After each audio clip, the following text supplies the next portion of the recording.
आज के इस आधुनिक दौर में दुनिया की लगभग आधी से ज्यादा आबादी सोशल मीडिया का इस्तेमाल करती है, या यूं कहें कि युवा दिन के करीब 10 घंटों से ज्यादा सोशल मीडिया पर बिताते हैं। ऐसे में ठगों ने अब सोशल मीडिया को ही अपनी कमाई का जरिया बना लिया है और नए नए ऑफर देकर लोगों को चूना लगा रहे हैं। ऐसे ही एक सनसनीखेज मामला सामने आया है, जिसे जानकर आपके पैरों तले जमीन खिसक जाएगी। तो चलिए जानते हैं क्या है ये पूरा मामला। दरअसल मामला राजस्थान के बीकानेर जिले के नोखा का है, जहां रहने वाले अशोक कुमार ने निसंतान दंपत्ति की मदद करने के चक्कर में अपने लाखों रुपए गंवा दिए।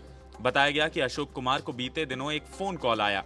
कॉलर ने बताया कि उनकी कंपनी निसंतान दंपत्तियों के लिए काम करती है। कॉलर ने अपनी फर्जी कंपनी का ऑफर बताते हुए कहा कि अगर आप हमारे काम के लिए राजी होते हैं तो आपको 1 लाख रुपए एडवांस दिया जाएगा और 1 साल तक किसी महिला के साथ आपको रहना होगा।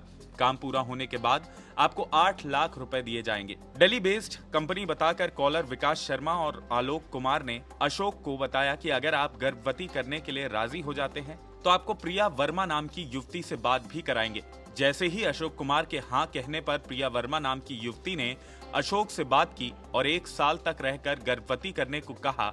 विशाल नाम के एक व्यक्ति ने खुद को प्रिया वर्मा का पति बताते हुए अशोक कुमार से बात की और कहा कि मेरी पत्नी को बच्चा नहीं हो रहा है, अगर प्रिया मां नहीं बन पाई तो वो सुसाइड कर लेगी। 1 लाख रुपए एडवांस और 8 लाख रुपए के इनाम के लालच में अशोक कुमार ने प्रिया के साथ रहने की हामी भर दी।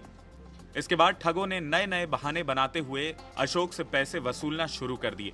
कंपनी में रजिस्ट्रेशन, होटल की बुकिंग, रिजॉर्ट की बुकिंग, पुलिस वेरिफिकेशन और अग्रीमेंट के नाम पर 2.26 लाख रुपए की ठगी कर ली गई। अलग अलग बहाने बनाकर रुपए मांगने का सिलसिला जारी रहा तो अशोक को ठगी का एहसास हुआ।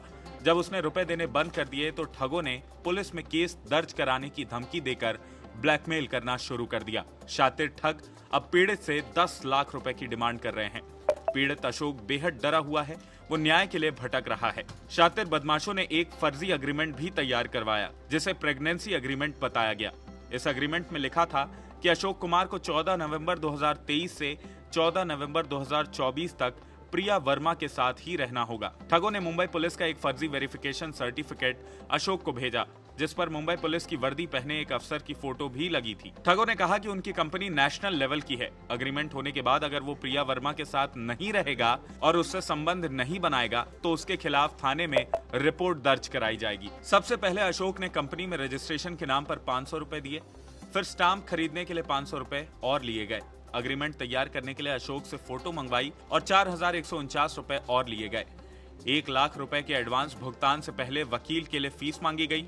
बाद में प्रिया वर्मा से मुलाकात कराने के लिए मुंबई की एक लग्जरी होटल में कमरा बुक कराने के नाम पर 10,500 रुपए वसूले गए। बांद्रा के एक अपार्टमेंट के फ्लैट में साल भर रहने के नाम पर किराया वसूला गया। अलग अलग बहानों से 2.26 लाख रुपए वसूल लिए गए। बाद में अशोक कुमार को ठगी का एहसास हुआ तो ठगों ने पुलिस केस दर्ज कराने की धमकी देते हुए 10 लाख की डिमांड कर दी। बीकानेर जिले के नोखा निवासी अशोक ने ठगों को अपने सारे दस्तावेज उपलब्ध करा दिए थे। अब एक एडवोकेट के जरिए वो पुलिस से न्याय की गुहार लगा रहा है। पीड़ित के पास आरोपियों का bank account number, IFSC code, phone पे, गूगल पे और पेटीएम नंबर मौजूद है। 2 बच्चों के पिता अशोक कुमार की पारिवारिक स्थिति अच्छी नहीं बताई जा रही है। उसके माता पिता भी काफी परेशान हैं, लेकिन ठग उसे बार बार कॉल करके रुपए देने का दबाव बना रहे हैं। उनके एडवोकेट ने बताया कि पीड़ित के पास आरोपियों के बारे में पूरी जानकारी है। आरोपियों के खिलाफ सख्त से सख्त कार्रवाई की जानी चाहिए। अब देखना होगा कि अशोक कुमार को न्याय मिल पाता है या नहीं। लेकिन इस बीच IBC 24 और खबर विभाग भी आपसे यही अपील करता है कि ऐसे किसी भी छलावे में आप बिल्कुल ना फंसे। अगर आपको कोई ऑफर बहुत ज्यादा लुभावना दिख रहा है